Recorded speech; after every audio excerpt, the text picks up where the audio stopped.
Ich habe 60 Tage lang täglich kalt geduscht. Ich glaube, das ist es. Hi, ich bin Josef und ich wollte wissen, was passiert, wenn ich jeden Tag eiskalt dusche. Die Wassertemperatur beträgt 15 bis 16 Grad. Als jemand, der beruflich in der Arktis täglich minus 40 Grad erlebt hat, sollte das kein Problem sein. Kaltes Duschen ist ein Alleskönner. Es strafft die Haut, macht wach, stärkt das Selbstbewusstsein, verbessert den Schlaf, hilft beim Abnehmen, erhöht die Willenskraft, macht glücklich und man wird nie wieder krank. Wirklich wissenschaftlich belegt ist von diesen Vorteilen allerdings sehr wenig. Warum kaltes Duschen für manche Menschen sogar gefährlich ist, was Hype und was Wahrheit ist, finde ich jetzt raus. Mein Körper hat gar keinen Bock auf das Verlassen der Komfortzone. Die Kälte führt dazu, dass ich statt wie sonst 10 Minuten ein bisschen kürzer dusche. Außerdem ist meine Methode, die ich hier gerade wähle, echt schlecht fürs Herz. Was geht ab? Wenn wir uns in kaltes Wasser begeben, verengen sich unsere Blutgefäße, um das Auskühlen zu verhindern. Unsere Haut dient als Isolationsschicht für unser warmes Blut. Das Blut aus unseren Armen und Beinen wird zum Körperkern geleitet, was zu einem starken Anstieg des Blutdrucks führt. Der Körper ist dann im Alarmmodus. Das bedeutet Stress. Es gibt Menschen, die machen diese Stresshormone richtig wach und sie genießen den Adrenalinkick. Genau wie... Man sollte sich auf keinen Fall brutal ins kalte Wasser begeben. Das ist schlecht fürs Herz und stresst den Körper. Also ab jetzt erstmal die Arme und Beine an die Kälte gewöhnen und dann wird das alles ganz entspannt sein.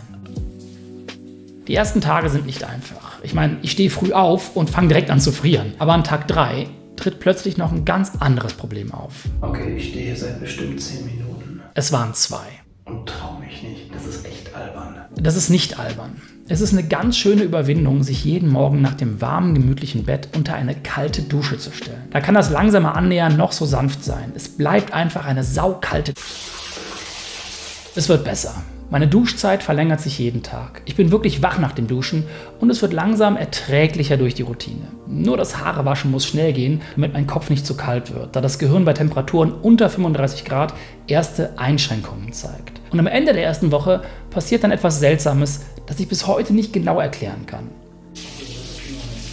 Ich spüre die Wassertemperatur nicht. Es fühlt sich weder warm noch kalt an, als hätte das Wasser exakt meine Körpertemperatur. Tatsächlich kann so etwas eine Fehlfunktion des Nervensystems sein. Vielleicht habe ich mich doch zu schnell unter das kalte Wasser gestellt. Aber da dieses taube Gefühl sich nicht wiederholt hat, hoffe ich, es war einfach nur eine Wahrnehmungsstörung. Was keine Wahrnehmungsstörung ist, ist meine ständig gute Laune nach dem kalten Duschen. Ich habe richtig Lust auf den Tag. Dabei habe ich heute eher nervige Sachen auf der Tagesordnung, aber ich habe richtig Lust, loszulegen jetzt. Eine Studie aus Virginia weist darauf hin, dass kaltes Duschen Nervenbereiche im Gehirn aktiviert, die für Glücksgefühle zuständig sind. Vielleicht ist das der Grund, warum ich selbst, wenn ich mit schlechter Laune duschen gehe, danach immer einen positiveren Blick auf alles habe. Inzwischen freue ich mich bereits am Tag vorher auf die nächste kalte Dusche am Morgen und trotzdem bin ich nicht bereit dafür, was als nächstes passiert. Was reimt sich auf? Anfang der 2. Woche passiert etwas, womit ich nicht gerechnet habe. Es ist vermutlich schon vorher passiert, aber erst dann wird es mir richtig klar. Das heißt, aktuell bin ich beim Duschen ganz auf mich fokussiert, komplett konzentriert auf meinen Körper. Duscht ihr eigentlich warm, kalt oder gar nicht? Beim Warmduschen habe ich oft viele Ideen, während die kalte Dusche mich dazu zwingt, mich auf meinen Körper und meine Atmung zu konzentrieren. Keine Ideen, nur ich. Und das ist etwas, das im Alltag bei mir oft zu kurz kommt. Und es tut wirklich gut, den Körper mal wieder so klar zu spüren. Allerdings treten seit dem kalten Duschen auch Probleme auf, dazu gleich mehr. Ansonsten lassen mich die morgendlichen Duschen gut in den Tag starten, aber abends bin ich trotzdem müde. Und das wird Ende der Woche zum Problem. Eine berufliche Nachtschicht steht an. Ich muss für einen Fernsehsender über Nacht ein ganzes Drehbuch verbessern. Kaltes Wasser macht mich zwar morgens wach, das stimmt, aber wie ist es, wenn ich abends kalt dusche? Ich bin müder als vorher. Ich spüre an diesem Abend weder mehr Willenskraft noch Selbstbewusstsein. Und auch einige der anderen angeblich mit kaltem Duschen verbundenen Effekte bleiben bei mir bisher aus. Darauf gehe ich gleich noch im Detail ein. Und eigentlich will ich jetzt nur schlafen. Und als ich am nächsten Morgen nach sehr wenig Schlaf dusche, bin ich doch ein bisschen überrascht. Meine Nase ist auch freier. Die ist im Frühling wegen der Pollen oft verstopft. Aber ich habe keine Ahnung, ob das jetzt mit dem kalten Duschen zusammenhängt oder einfach Zufall ist. Eine Studie der Universität Essen weist darauf hin, dass ein kalter Wasserstrahl auf Stirn und Wangen 3-mal wöchentlich angewendet nach einer Woche eine 25-prozentige Steigerung der Abwehrkörperproduktion in der Mund-, Nasen- und Rachenschleimhaut bewirkt. Diesen Effekt kann man also auch erreichen, ohne den ganzen Körper kalt abzuduschen. Eine viel zitierte Studie von 2016 weist zudem darauf hin, dass kaltes Wasser die Produktion weißer Blutkörperchen erhöht, die eine wichtige Rolle zur Bekämpfung von Infektionen spielen. Aber es gibt auch negative Effekte. Ich habe seit der ersten Woche des Duschens so Pickel bekommen und ich weiß nicht warum.